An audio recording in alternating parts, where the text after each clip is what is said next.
মেয়েদের জীবনটা কেমন কঠিন চলমান বলো।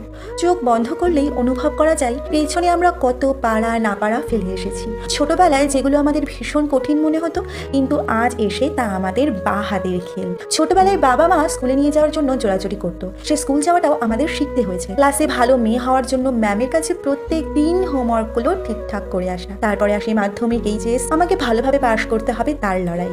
শেষ ধাপে আসে বিয়ে, সেখানেও প্রতিনিয়ত ভালো হওয়ার লড়াই আমাদের লড়তে হয়।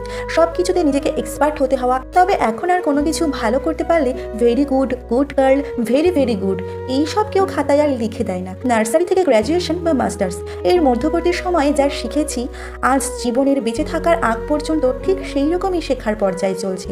সেগুলো হয়তো একটু অন্যভাবে। আজ যা শিখবো কালকে সমাজ চাইবে আমি আরও যেন নতুন কিছু শিখে নিই। যা শিখেছি সেগুলো শিখে আমি এখনও ঠিক মেয়ে হয়ে উঠতে পারিনি। মেয়ে হতে গেলে আরও অনেক কিছু পারতে হবে, শিখতে হবে।